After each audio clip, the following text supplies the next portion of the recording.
So today I'm ready to dive in. We're going to ditch the ordinary, which if you've been to my classes before, I'm a little extra. I like to do an activity and then I like to bring it up a notch.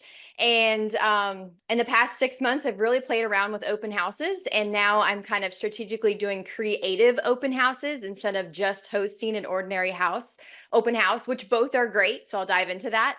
And so, yeah, I just look forward to kind of teaching you what I've learned, what I've done, and of course, open it up for collaboration and how you guys can take this away and start implementing in your business as well. So, Tanya introduced me a little bit. As you know, I'm in the Maryland area. I grew my business didn't know anybody in my town. So I really started hosting open houses. So I would say that like open houses is my jam, is what I did. And that's how I started creating my sphere. And then, just kept building the foundation of business on that. And then when COVID came, open houses kind of adjusted, kind of went off. And I really changed my business model to really focusing on database touches and hosting events, which worked really well. And then 23 hit, and I mean, business was down. My business was down. I'm not sure how, 2023 was for you, but I know a lot of us had a really hard year. And I was just like, wow, like, I had all this activity and all this momentum. And I'm like, where did my business go?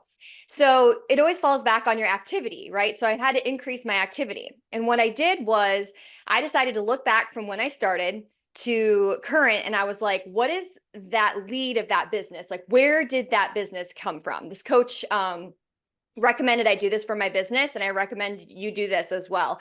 And it's the very first lead, right? So like I used to take somebody who's been in my business for now and I call them a sphere, but what I realized was how I met them was at an open house. I created the sphere, I created them as a past client, and I created those touches, but the original way I got them was an open house. So I was like, man, all right, I have to host open houses again. Yeah, and I said that a little negative because I was like, I kind of closed that chapter. As much as I loved hosting open houses, and this is what we're going to dive into, I was like, I'm not really sure if I want to give up like my Saturday and Sunday again. I got really comfortable having those that weekend open. And so that's also kind of want to, it always starts with your mindset and the foundation and the tools to create. So I was like, what am I going to do? And so instead of just hosting an open house, I was like, how can I make it fun again? And so this is what I did. So I've added them back in. I have a lot of energy around them. But here's what we're going to learn. We're going to, of course, talk about the mindset because that's so important in business. We're going to talk just briefly about the foundation. So this is not your generic how to host an open house. I'm jumping in mind that you know how to host an open house. And if you don't, this class is still for you. I would just recommend jumping into one of the past classes that show you how to really host the open house. I'm just not getting into the nitty-gritty of it. And then we're going to do the tools for you to create your own creative open houses. And then, of course, to have ideas. And I want you to leave excited, but I also want you to leave ready to implement.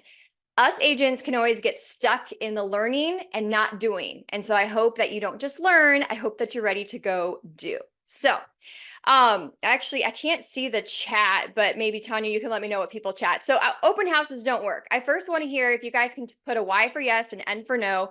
Who has hosted an open house? Have you hosted an open house? Go ahead and put Y. And then Tanya, can you just let me know what you're seeing? Off mute, please. Yeah. Michaela Romero says yes. She's held several. Alexandra says yes. Sebastian says yes. Monica says yes. Many of these people have held several open houses. Good, good, good. Now, next, I want everyone to reply as well. Who has gotten a buyer or a seller lead from an open house? So not only did you host, did you find a buyer or seller lead? Go ahead and put in yes. Okay. Let me know if there's any no's. Says yes. Michaela says yes. Good. Monica just got one. Yes. Yay. Awesome. Okay. And then the last one, have you closed a deal from that buyer or seller lead? Because we don't just want leads, right? Like we want to close them. Have you been able to close a lead? Michaela Romero says no. Sebastian says yes. Krishanda says no. Monica says no. Okay. So that's that missing link, or maybe you just started hosting them.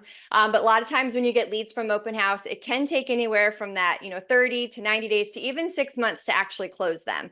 When you host the open houses, you're planting a lot of seeds. I will say the more open houses that you host, you do get that low hanging fruit. You do find that buyer that just got started and happened to come into the open house and doesn't have an agent, but you're going to get a mixture of both. And so if you've ever heard anybody say open houses don't work, clearly you're not in the room because you guys are hosting. But if you're feeling that, like some of you said, you haven't closed yet, or maybe you're not getting as many leads, the biggest thing about making open houses work for you is going to be consistency. And so you can't just be hosting an open house here and there or once a month or just when you feel like you need to. You really need to create that as a strong pillar and say, as lead generation, I'm hosting open houses, and generate all this activity, which we're going to dive into around that so that you're getting the leads, because it's not just the open house that helps you find the buyers and sellers. It's all the activity that you can do where you're going to find those buyers and sellers. And so you can't, just like anything, you can't just do one social media post. You can't just do one phone call. You need to be hosting these quite frequently and decide what's good for you. I mean, I would even say as consistent, if you choose to do 4 a month, that's still really good consistency. If you choose to host 1 a month, like, can you see some results? Like, yes, absolutely. I'm not going to discourage that. But obviously, the more that you really make it work with your schedule, the bigger results you're going to see. All right. So the foundation of an open house is you have to remember these key things before we jump into the creative part, is that you have to have good marketing around it. You need to be an expert of the home, and you need to know the market. So as I mentioned before, I kind of took a break from open houses and I've been hosting them again. And it's funny because I'm kind to myself, but I was like, oh man, I'm a little rusty. I forgot some of the basics that you really need.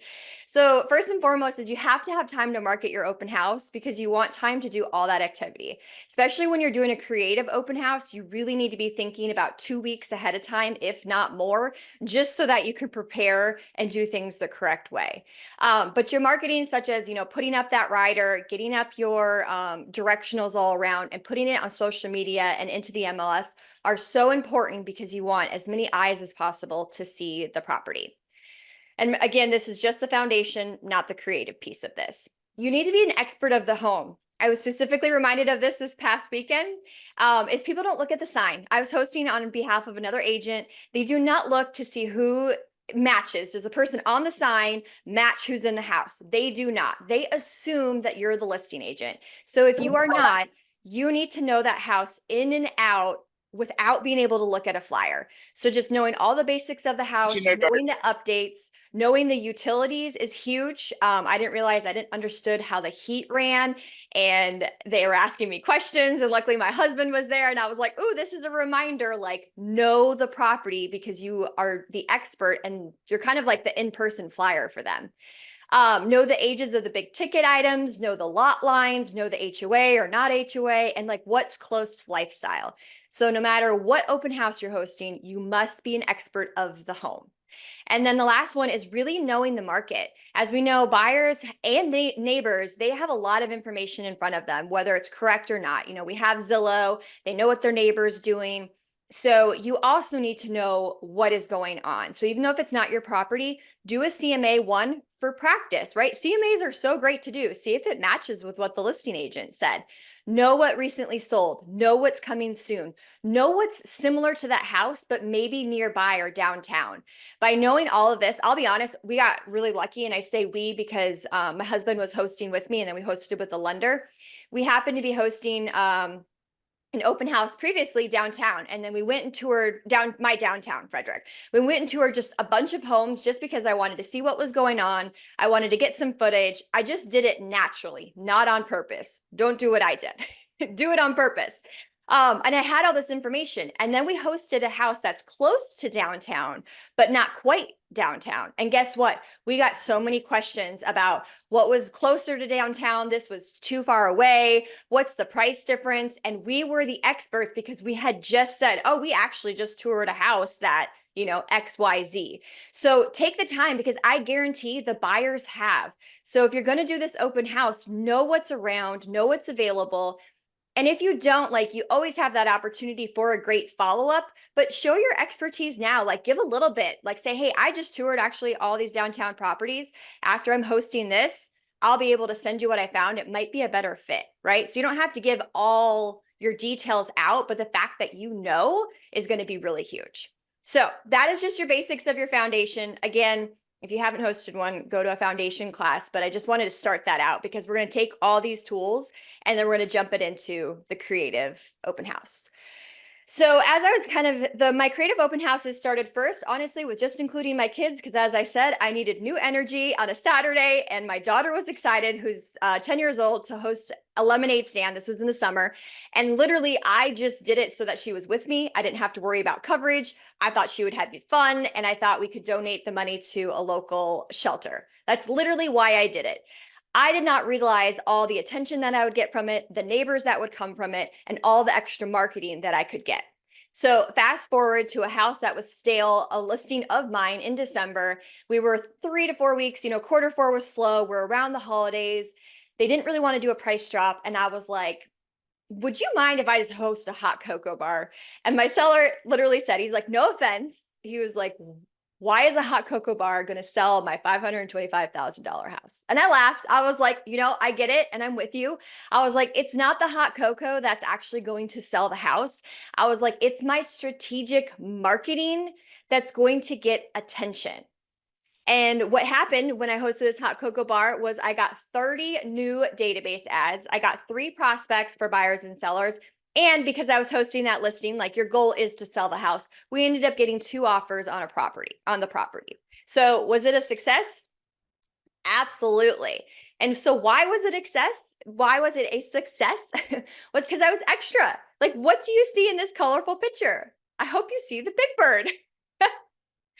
But that's what it did. The market is so saturated with open house advertisements, whether it's agents or people, if they just see open house, people just know what it is. And our brains they want to work easily, right? So they just pass it. But all of a sudden, when they see like hot cocoa bar or open house with a cocoa charm, like whatever, I stopped the scroll and people started paying attention to what is this? The neighbors started paying attention. The agents started paying attention. They wanted to know more because it wasn't just the average open house.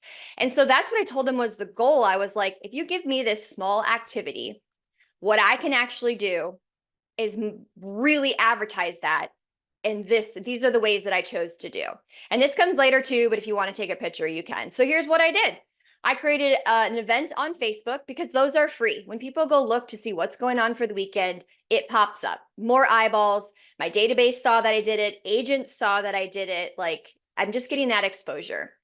The bonus was being able to post it on local community pages. And I would say that by far was my biggest success and where I got most of the leads, was from being able to post it on a local community page. I also got really lucky because I was not a part of that community, nor could I be, but the seller posted it on my behalf with my information. And I know because of that and because they were willing to do it, that was where I got probably close to the 30 database leads. I dropped off flyers with candy canes to the neighbors that were close by. On that one, I did a QR code to HomeBot. I use HomeBot to get people into the system for a drip campaign, which works because I haven't talked to a client or not even a client, a prospect in probably 4 years. They won't really text me back. They won't really call, but they open up my HomeBot and I just got a pre-list appointment for next week. So sidebar, if you're not using HomeBot, take a look at that. And I would say, I'll be honest, I haven't really gotten the leads from HomeBot, from my QR code. I'm still really working on that. So if anyone has ideas, sidebar with me later. What I did have the most success was putting a QR code with the open house flyer. People wanted to see what the property was. They wanted to see how much what it was. And so from there, I'd probably just do the QR code of the listing, which I'll show you in just a minute. But then I took and attached a flyer, as you can see in the bottom corner, to wrapping paper, which was so fun. And I distributed to townhomes in the neighborhood because they have potential of wanting to move up to the single family. So I specifically invited 20 neighbors. That's just was my goal. And then I think I dropped off 60 wrapping papers to the townhome neighborhood. Now, you have 2 ways to do it. Are you a door knocker and want to knock on the door and see if you can talk to somebody? Go for it and do it. I used to do that when someone opens up the door. It's so easy to invite them to an open house because you're there for a reason. So if they don't want you at their door anymore, you can just say, I'm inviting you to open house. Here's some wrapping paper on me. Let me know if you have any questions. I've kind of gotten to the point where I'm just more of a pop by drop off person, but just know that you can do it either way. And then I visited local businesses to hang flyers. So that was person to person, letting them know I was in real estate. Did they have any needs? Can I hang this flyer? And then I leveraged, of course, my social media platforms, which was huge and got attention. And then I sent a creative email to my database. This was a great one, which I've hosted an email marketing class that Tanya has the recording for. But it's a great way to reach out to your database for a different reason. So I let them know that I was hosting the hot cocoa bar, that if they knew of anyone looking in this area or wanted to stop by, they could. And then, of course, since it was my listing, I did use reverse prospecting in the local MLS to market to the agents because my goal is to sell the house. But it got attention. Agents replied, "Oh, this was fun. Oh, this is interesting." Like I got the agents, the agents to notice it, and then I was like, "Hey, your client has interest. If you don't want to take them, send them." Well, I didn't word it like that, but you know what I mean. Let me take work off of you and come visit at the hot cocoa bar. So this is not just your average event, right? I put a lot of effort into this, which is why you don't have to do all creative open houses. Maybe it's one a month, but I created all this activity around it that again got me the success of the 30 database leads, 3 prospects, touched my database, and then we got the 2 offers on the property. So that's why it works. So the bonus for me is my 10-year-old daughter was with me and she took charge of hosting the hot cocoa bar and she collected money for our local animal shelter. Now, here's an example of my flyer. I'm by no means a marketing expert, but I do have a marketer on hand. I will say, and I'll go jump into this on the next slide, it's eye-catching because I put my girls on there. Now, that's a personal choice. I'm comfortable with it. My husband knew where I was, like they're going to be with me. But as you can see, this is a little bit different and catches some attention. You can use, a different photo, but like it's not just open house. There's multiple things there. So this flyer worked really well, and that's what I used to drop off in little plastic bags, and that's what I used to hang up at the local businesses. So one more example is my lemonade. You can see I have reused my hot cocoa looks the same. My daughter came with me, and this is where it was a condo. And so in all the condo, they have a bulletin board, as you can see. She helped me. Like so it's a bonus for me because I'm including her, but I'm also just showing you can do it as well. And then you'll see my little cuties hosting a lemonade. Now, okay, great. What if you don't have any kids or your kids are all grown up? You're like, I'm about to leave this class because how am I going to do this? Well, one is you don't have to have the kids. You don't have to have the kids to do the creative open house. We have more ideas. This is just a great way if you do happen to have one. But you also have 2 options is if you work with a local lender, do they have kids that they want to involve? And you could ask them, and plus you're getting co-hosting help. When you do creative open houses, if you can get a lender to come with you, it's best because you could get a lot of people there and you really want help navigating. At my last one, it was myself, my husband, and a lender, and I still probably could have used one more person because it was really busy. But if you don't have kids, ask your lender, or if you're comfortable, this is a great way to help support a local young entrepreneur. You can 100% ask your database. Let them know, hey, I'm hosting an open house. Reminder, I'm in real estate. And we've had great, another agent has had great success from hosting a lemonade stand. Do you have a child that would love this opportunity? And then you can kind of decide if they get the proceeds or if maybe you'll match it. Maybe you'll match what they make and donate to, like, people love the charity piece. So like I paid my daughter, I was like, I'll pay you and then we'll tell them that you're donating this money because then it was a win-win. She was, earning for working and then it was a good cause. But try to be creative if you want to include kids. You can do it that way as well. And I think that showcases you as well. Like you're supporting young entrepreneurs because you enjoy the lifestyle as well. So obviously I have my kids in there, but I just didn't want you to get turned away quite yet. Any questions so far? Are we good to keep going? I can't see the chat box. Good. No, Okay. looks like we are good. All right.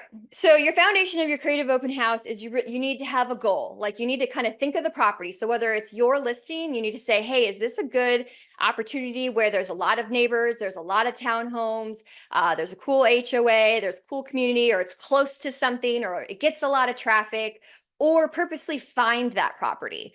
So kind of just based on my experience to kind of put it into context, like I know hosting downtown or close to downtown is going to be key for creative open houses. So if I feel like I want to put in the extra energy, I'm going to either hope that I have a listing down there or I'm really going to try to find a listing down there because I just know that it's successful. So just kind of your goal. What's the goal of the property? And what do you really want to get out of it? Are you looking for the most buyers? Are you trying to attract the neighbors? This latest open house that I had, I was not ready for 10 neighbors to come through. I was like, oh, wow, you guys really like to know what's going on your block.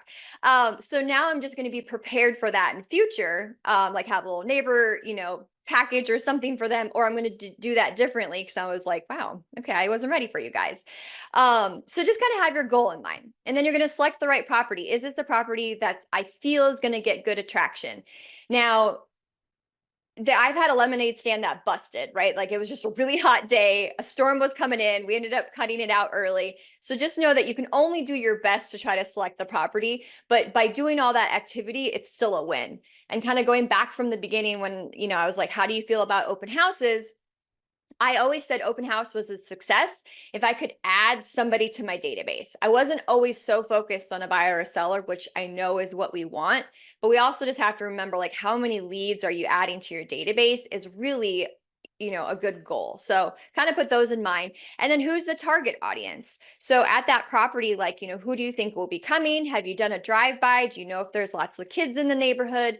You can ask the owners, about the property. You can ask the listing agent what they know about the property. Like do your due diligence of kind of who's that target audience and what do I think that I could do that would bring the most people. So then of course we have to prepare and plan. So you do have to budget. These can cost a little bit more. That's the one thing that I liked about open houses is that they didn't cost that much money. And I'm not saying that they have to. The lemonade stand is super easy. I bought some supplies. I got lemonade. I already had a table. I already had a tent. And the hot cocoa bar really didn't cost me anything. But you just kind of have to decide what's your budget and what works and be willing to explore to see if it fits for you. You could also get a sponsor. So like I said, it's much more fun hosting with more than one person. When I first started hosting and my husband was not licensed at the time, I always hosted with a lender. It's just more fun. They're helpful, two different personalities and two different expertise there. You got an agent and you got a lender. So you can always ask them if they'd be willing to sponsor of some sort, or help you get your creative open house to come to life, basically. Design that eye-catching invitation. So then making it different, you don't want to overcomplicate marketing because you don't want people to be confused. So I still used open house. I just said open house with a twist, lemonade, open house with a cocoa charm. So like you still want to use words that people know, but can you just either make it eye-catching or something a little bit different so that it pops out? So again, that we're stopping that scroll. I also know that's why I used my kids because I knew that it would stop. They don't just see Laura Malec selling, real estate. They saw my two kids on there. So I did it, purposefully. And then, of course, you want to market it multiple ways, which we just talked about. So if you're going to take the effort to plan this creative open house, you need to plan how am I going to get the most people there? So focus on those neighbors, see if there's those businesses, use it to reach out to your database, but you need to have that marketing and plan, especially if we go back to the budget word, if you're going to spend money, do the work so that you're getting the results that you want. And then plan it out on your calendar, which I think is, we all know, but I'm going to say it like it takes time. Do you have the wrapping paper? Do you have the printing? Do you have the wrapping paper to be able to tie it to the wrapping paper? Are you going out days before to do that door knocking or the pop by? Like it's a plan. And what I have found that like when, you don't plan, then it fails, quote unquote. So don't do that. So really have it penciled down of the things that you want to do, the day that you're going to do it, backup plans so that it's a success for you. So let's jump into a few ideas, which are pretty easy, but these are the easy ones. Obviously I've done a lemonade stand. There's my girls again, like it gets attention. The hot cocoa bar was really great. We're going to add a snow cone stand because my daughter, she's really into this right now. So I'm also fine with it. And then my husband bought us a popcorn machine. Like it's the little popcorn machine that has the wheel and like you're making people feel good. Like, who doesn't like popcorn? And if you don't, that's fine. But most people like popcorn, or they're like, wow, this agent's a little different. But we found it off Marketplace. I'm so excited to do it. And then an idea is the coffee bar too. You know, like if you know, maybe you're in an older generation neighborhood, or if you know people have been there for a long time. Again, it's just something fun and different, and it gets people's attention and makes you stand out. So those are some kind of easy ways to do it. You can think strategically. I have not done these, but I want to.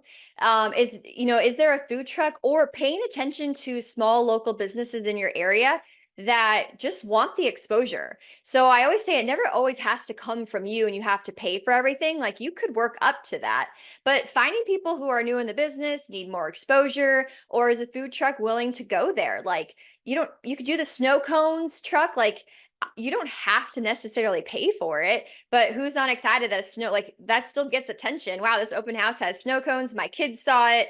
I went and bought them snow cones. Like, don't overthink it. It's getting attention.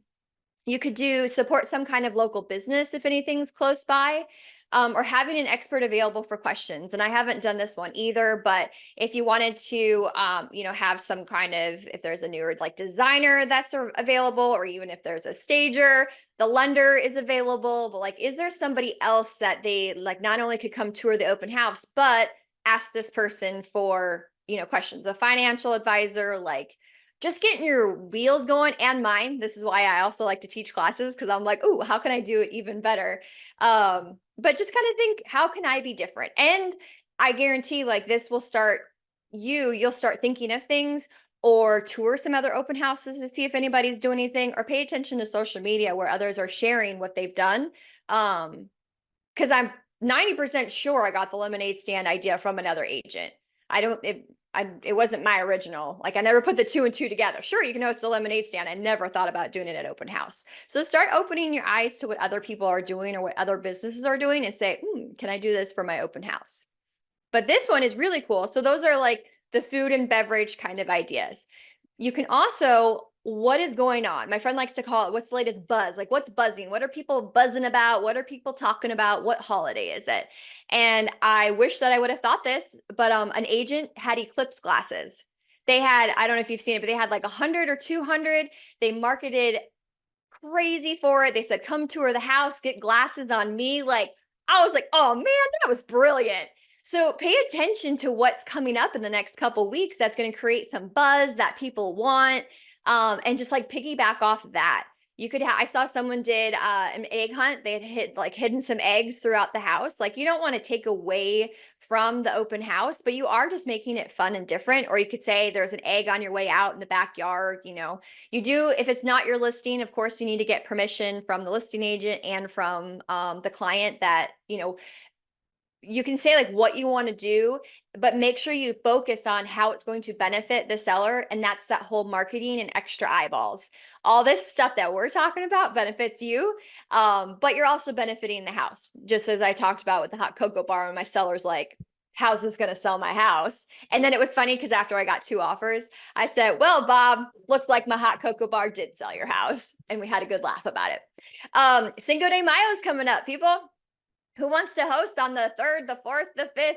I saw churros. Like, I'm out of town, but I was like, oh, churros would be fun. If you feel comfortable giving out little tequila, little margarita boxes, you could kind of think of like, what could you do as a pop by, and can you bring that to the house? And then that's how you're marketing that. You can tell the neighbors, hey, stop by, for feedback, and get, eclipse glasses, get, a little margarita on us, like however you choose to offer.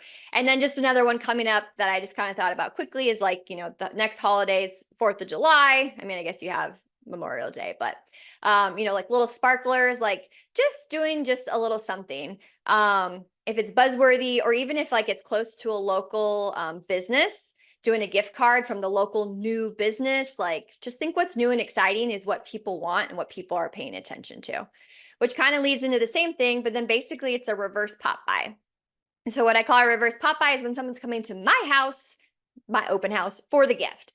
So I plan to do one for Mother's Day. I haven't quite figured out the logistics yet, but some type of flowers where maybe they can pick a few flowers and they can walk away with.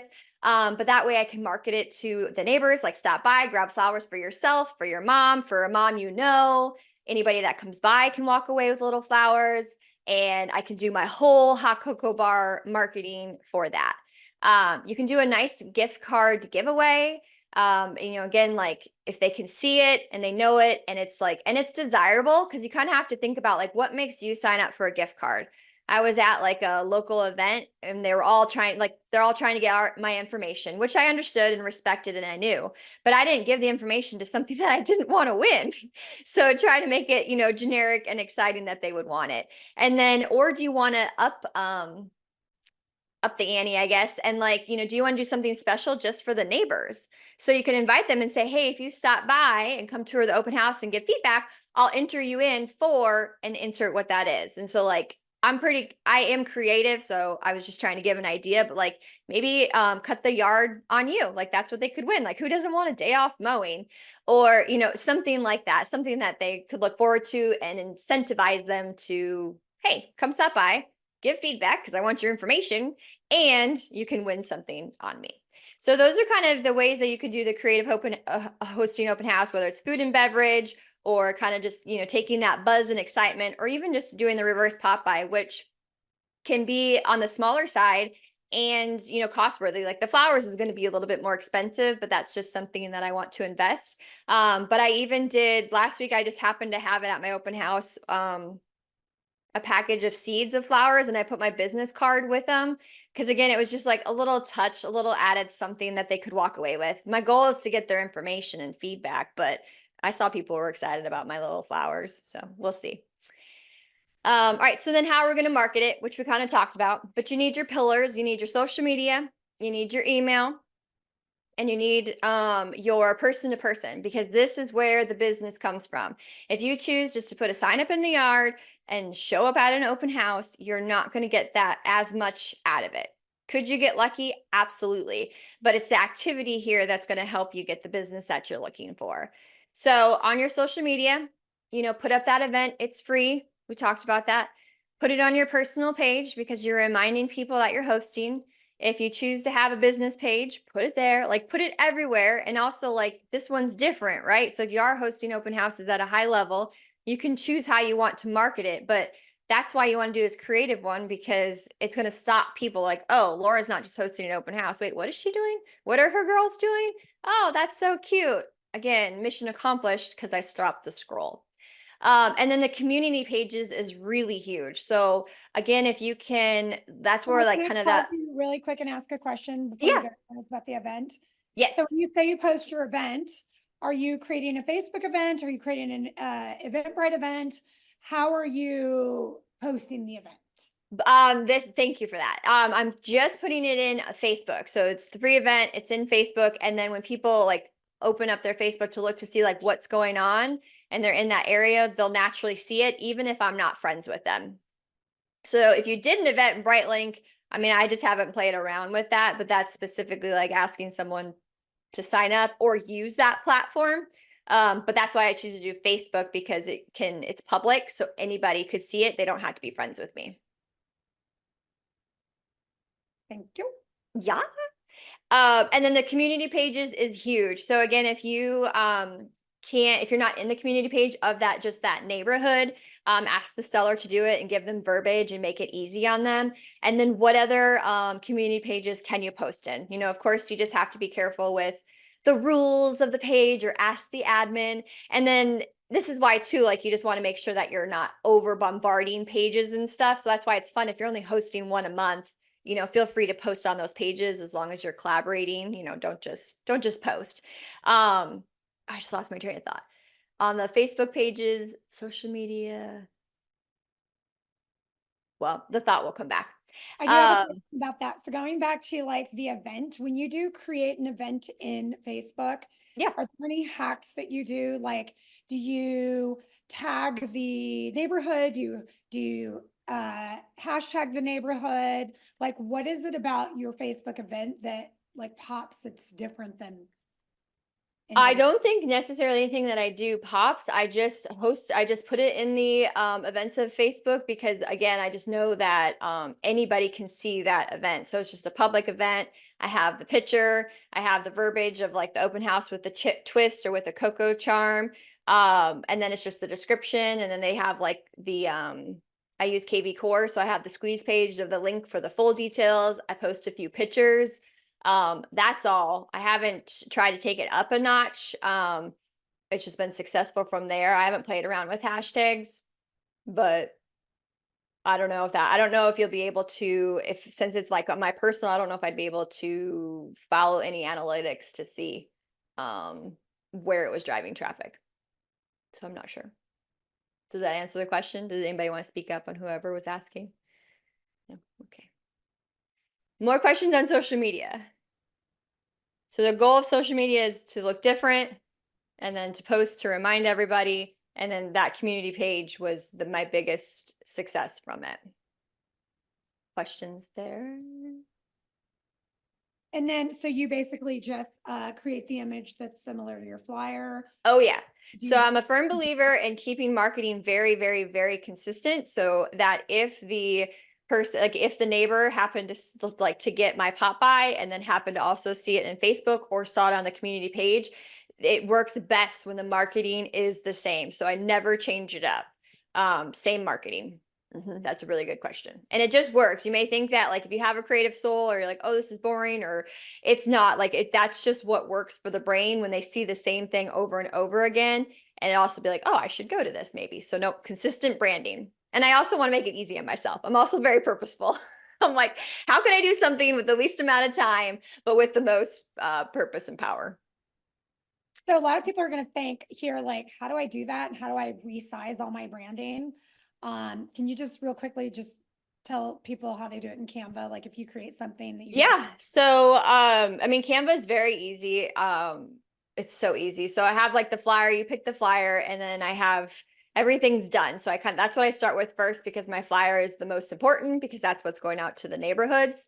And then from there, you can literally, you're in that document and you can literally ask Canva to resize it, and you can resize it to a Facebook event, and then it'll do its best to switch everything that you have going on. And then you may just need to adjust a few things to make it look good, but it's 10 times easier than having to make multiple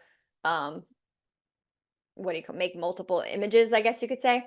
And then I can do the same thing. I can resize it for Instagram and story. So once you have it done, then take that time to resize it to all your social media platforms that you're going to use. And then you're set to go with all the same marketing. More questions. Moving on. Okay, so that was social media, probably like your most important one. But then never underestimate the power of email because again, this is touches. So this is a great way where I just love to use something new to reach out to people that I know. And so even if you're already talking to your current buyers, or maybe this house is not even for them, this is where we don't overthink it and we send it to them anyways, just to let them know like, hey, this is where I'm at, or you should come see this house, or if you're in town, like however you want to do that verbiage. It just does a really great touch to remind people you're in real estate. We need to be touching our contacts, and especially our leads, quite frequently. So instead of doing a, hey, just following up, or hey, is there a property that you want to see? You can just let them know like, hey, I'm hosting this open house this weekend, lemonade stand. If you're around, come support. Again, if you pair it with that somewhat charity, it's just, come support the animal shelter, come and support XYZ. Like it just gives warm fuzzies. And the whole goal again is just to be in front of them. So even if they don't come, you did your activity and your due diligence by staying in front of them. It was a great database touch to let them know. I also did it as a follow-up to my past clients. I was like, how I sold a house this way. And I let them know, this is what I did, and this is why the strategic marketing worked. And then I closed with it. If you know of anyone who's looking to make a move, looking to sell, I'd love to talk to them about, strategic marketing, blah, blah, blah, refer me, or not refer me, introduce us. Reverse prospecting is because you are working for your seller, But it's also, don't underestimate the power of just agent connections and things like that. But my goal is to sell the house. So if it is your listing, it's another way of you showing value to your seller, of how it's going to stand out. And then letting agents know about it. It was really great. There was multiple agents that I didn't even like, I'd run into and they're like, didn't you host like a hot cocoa bar? I was like, oh yeah, I did. Which means they saw me, which means they saw my listing. Like, it's all about connections, people. It all matters. So when you're doing something, do it really purposeful. I have a question, Hmm. but I have a statement actually. One of the reasons why you and I are friends is because of all your marketing that I've seen online. Like, I'm like, I need to be friends with her. And in a sense, it's actually your marketing is so good that it's almost like you're untouchable. Like, I was like, okay, if I reach out to her, it looks like she has all her stuff together. She's so successful. Like, is she even going to want to talk to me? Even me, like, is she going to want to collaborate with me? And it just shows that like your marketing is working for other agents that have even been in the business. I've been in the business 23 years. Like, I'm watching you. So everything you're doing is working. Can you please give the definition of reverse prospecting? A lot of Oh, people don't understand what that is, and mhm. I think it's probably a good thing. So, Well, uh, this is what I call it. So if you call it something different, let me know. But reverse prospecting for me is on I have the MLS in Maryland, which is where the properties are listed. We have a function, a button that says, I can go look and it shows me all the agents that have buyers that received this email in a drip. And so that received that house in a drip. So I know they have a client who's probably looking in Brunswick was the area or is looking in that price point that may want to see this property. And then I have the capabilities of just sending out a mass email and saying, hey, it looks like you have a buyer that might have interest in this property. And then I said, let me take some work off you this weekend. I'm available. Please send them to the open house. You can register them, etc. That's reverse prospecting for me. Is that the same for you? yeah, it's basically real estate marketing techniques that help listing agents find agents who have potential buyers. Yeah, Yes. that's what I said. Yep, it's perfect. It's just a lot of people don't understand that term, and so I thought it'd be good to Yeah. explain that. That would no, you did a nice job explaining that. Yes, what you said. But I put it on here because it's important that like this class is to help us and build our business, but at the same time, especially now with changes in the real estate, we have to show our value. So there's still a huge value to the seller for doing this, and that's the part that up front we need to focus on, whether it's to the agent that we're hosting to or to the seller, of like, you guys get to see that you're going to email it to all your prospects and current buyers. That's a win. You're going to email it to your database. That's a win for your client. And then this reverse prospecting, that's a win for your client. And then let the agents know about it. So it's all kind of the value, good value for you, but then showing your value to the seller. Because at the end of the day, they're like, well, what about me? What's in it for me? And so you have to make sure that they know. Questions on the email? Good to go. All right, and then the person is up to you and what works for you, but I encourage you to get uncomfortable. One thing is like personal invites are really easy to do. And so what I like to do is I like to set like little goals for myself because that's how my personality works. And so I'll be like, what's 5 people that I can personally text or call and just invite them to this. So whether like they live close by, whether I haven't seen them for a while. Like I usually kind of strategically think of who's near and dear to the area that I could say, hey, you should stop by this open house. So cue your brain to say, who haven't I talked to for in a while that might benefit from stopping and at this open house, and just again like you're inviting them to something. It just opens up the conversation. It's fine if it's a no, it's a fine if they don't respond. It's just a different way of touching, so you're not just saying just following up, just following up. Door knocking neighbors. This is when I was just getting started. I would door knock neighbors for the open house. It was my favorite. You won't catch me in a neighborhood just because that's just not me, but you will catch me in a neighborhood to invite them to an open house. I think it's super easy. I can read the energy. First, I'm like, your energy is not good. I'm not sure why you opened the door, but I can handle this quickly. And then the other people that open are warm and welcoming, and I'm trying to get their information and I'm inviting them. So it's the easiest kind of door knocking to do. If you have not door knocked, I would highly suggest that you try it. And if you really don't want to do it, then come up with a cute pop by. I did the wrapping paper, or otherwise I love grabbing the clear plastic door hangers. I put the flyer in, I have a pen in there. I do chip clips for the first 20, and it's just cute. And then I don't have to door knock, but they received it. And then again, having that QR code to the property with a squeeze page is huge, because then I saw that they looked at the property. Speaking of that, I will say at the hot cocoa bar, I said I got 30 database leads. I did not get 30 people through that open house. I got 10 families through that open house, but I got 30 database ads. So that's why that QR code to that flyer and being a squeezed page is really important, because you need to be collecting their data.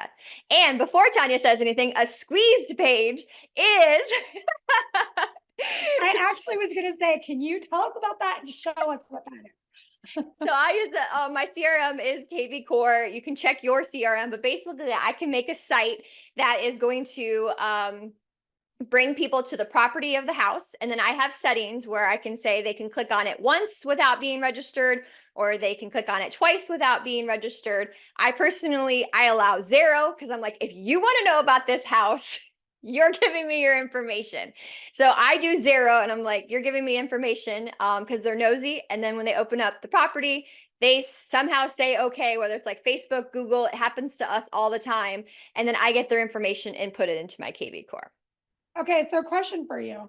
It's You like a talk landing about page. KV Core, and then you also talk about HomeBot. So on the flyer, is that going to KV Core, which is free for all you guys, especially if you're EXP, this is so free.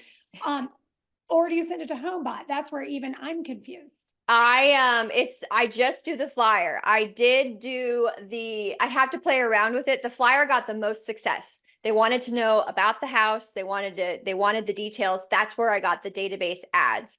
On the neighbors, and I'm still playing around with it. I tried the HomeBot and I got 0 leads from it. So I don't have success from that yet. And I'm Okay, still so trying to figure it tell us out. more about that. Like, so you tried the HomeBot, meaning when the neighbors came in, you said go to HomeBot, and when you handed the flyer went to your KV Core squeeze page. Is that what you're saying? No, I did, which is also probably what I learned from that open house. I tried too many things at once, so you should stick to the one. The success is from the flyer and having that QR code lead to that property, because they were curious about it. And what's nice is because then I know what they're curious about. I know what I can send them, which means I can send them updates similar to that property. So when I had a condo, I did a squeeze page. I know I can give them condos for sale. When I had a single family in Brunswick, I know I can send them single family homes in Brunswick. So that is where you want to go. I have been playing around with HomeBot and have not had success. So around the neighbors, instead of giving them, so I personally chose to do HomeBot because I knew the neighbors talked that I already knew they knew. They knew the details about the house. They knew the price. So I was like, ooh, I'm going to do HomeBot because I want to get their email and get them into my system. They did not scan my QR code. My marketing or the incentive is not exciting enough for them to be like, oh, I need this. And I am determined to figure out how to get people. And then same thing, I do have some stuff at my open house with that HomeBot information. And it's still, I'm not able to lead capture as of yet. And I am not giving up. So watch for my class upcoming when I say how to get leads from HomeBot.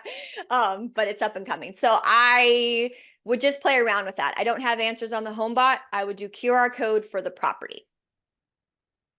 Did I close that loop? Okay. Yes.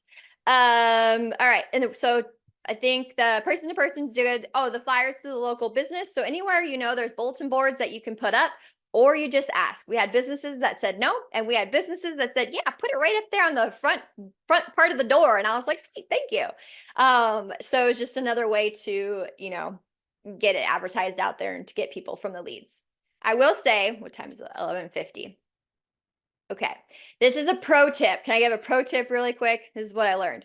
If you're going to do QR codes for what you want to label what that QR code is. So what I wish that I would have done and what I do now is when you can do a hashtag. Is everybody using KV Core here?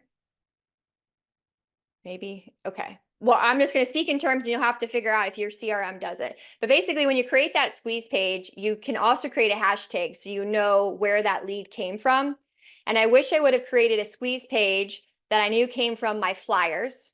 I wish I would have created a squeeze page that I knew came from my community page. And I wish I would have created a squeeze page that I knew came from the business to business flyer. Because I got 30 database leads from this last one, or from the hot cocoa bar. And I was like, crap, I don't know what worked. But this is your friendly reminder to say, just do the activity because you're going to get better. You're going to get smarter. I'm giving you the pro tip now. But like, you don't know until you do. So it's just a reminder of that. But that's what I would do differently, so that I just kind of knew where it came from. And that way, again, I can communicate with that person because I know more information about them. So I only did the one. It's still a win because I still just communicate to them about the Brunswick community and the single family houses. So it still works. Like I said, it was just a pro tip for you. All right, and then we're finishing up here. So then just the day of the creative open house, you want to have a good flow. You want to remember your purpose, which is collecting the data, and then you want your follow-up plan. And you do have to think about this because I had a hot cocoa bar and I was like, where is this hot cocoa going? Is it in the house? Are they going to walk around with it? Like, what am I going to do? So you kind of have to think about the house, or go tour the house before you, if it's not your listing, to make sure that you can do it. And just have a really good plan of how are people coming in? How are they going to be directed? And do they understand the flow of which it goes? So I did do the hot cocoa bar. The plan was to do it in the garage because I just didn't want the hot cocoa in the house. Or you could say you can get hot cocoa on your way out. Luckily for us, when we did it, it was a really nice day. So we were outside with music. So it was really great. The lemonade stand is obviously out front because I'm still trying to attract neighbors. And yeah, so you have to understand your welcome and flow and how it's going to work, because people do want to be directed. So when you can let them know and welcome them, or come tour the house, give feedback, here's a ticket to go get a snow cone on me if you're doing the food truck. Come tour the house, welcome, give feedback, then you can enter for the giveaway. Like, whatever your plan is, make sure that you have that welcome and that the client understands the flow and how it works for it to be the most successful. And then your goal is collecting that feedback and contact info. So you have to make sure that's set up right away, so that they know to expect it. Now, do you do paper form? Do you do, I don't know what you call that, digital computer, iPad way? Like, that is up to you, and you have to play around with it. Paper just works really well for me. I have a feedback sheet that's small. It's individualized on a small little clipboard. It asks them about the house, then it asks their information, and asks if they're moving or if they're working with a realtor. It has worked from 9 years ago, and again today. I just used it this last weekend. It just works really well. I typically can read their handwriting. They typically give me good information. The right people, right? Like, the right people do. And that's all that I'm worried about. I'm not worried about getting everybody, but I am worried about getting the right people that I want to connect with, that want to connect with me too. You're always going to get that person that zips in, doesn't want to talk to you, and gets out. And I just say, have a nice day. But make sure that you have that system and that feedback, so that your goal, because if you're spending the money and you're spending the time and you did all the activity, which is great, but make sure you're getting out of it what you need to get out of it. And then how are you going to handle a large crowd effectively? So if it is, like, think big, right? Let's think big, and let's say it's going to be a huge hit. What are you going to do? Who can you get? Can someone from title come? And can someone from lending come? Do you have anybody else in your world that wants, that's kind of house related, that can help you? Like, and also it's great because it can be a Facebook touch. Like, if you're looking, hey, I'm actually looking for any new landscape, anyone that owns a landscaping business, like, if you want to come help me host this open house, like, never underestimate who is in your system that can help you. And you're also reminding everybody that you're in business and that you support local businesses. Like, do you see how I tie everything together with the bow? But you are going to want people. Again, we had 3, especially if we host that like lemonade stand. For me, like, I want to be out there with my girls because I'm connecting with them, and then I have my husband on the inside connecting. So you kind of have to think about that. If you don't have the kids or that other, like, help there, what are you doing so that you're not losing people? And that's where I would direct them in the house, and then they can earn whatever they can earn after feedback. And then for those of you that said that you hadn't had a buyer or seller closed, just making sure you have your follow-up system in place. Typically when someone's just starting, is when they like to go to open houses. A lot of you have your seasons people that work with agents. So the people that you're meeting are really just kind of thinking about getting started, or they haven't committed to working with an agent yet. So you have to have your follow systems in place in order for you to see the true success. And so that's any kind of, what are you going to do with that database lead? What are you going to do with that seller lead? And what are you going to do with that buyer lead? And for me, those are all drip campaigns. They're in KV Core. Do something to get them going. Come up with some kind of plan that can be repeatable. And even if it's simple and small, you can always build on it. So, like for a perfect example from this past open house that we hosted, we're touching base with everybody this week and doing, it's going to be the same thing. So I can just copy and paste the email, but it's letting them know what's being held open this weekend. I'm just coming from value, and I'm just giving them a touch from me, and I'm letting them know here's what's open. If you want to see it privately, reach out, and then we'll have another touch. So, all right. So, who's ready to host a creative open house? I know that probably seems like a lot, but you already have the foundation. You can start small. I gave you some small ideas, and then hopefully, if you're like, "Ooh, this sounds fun," it gave you the confidence to build up and create it bigger. And if you need anything, you can reach out. So, as always, you can get in touch with me anytime. There's my phone. You can friend me on Facebook. You can reach me through Tanya. I am an open book, and I love to help.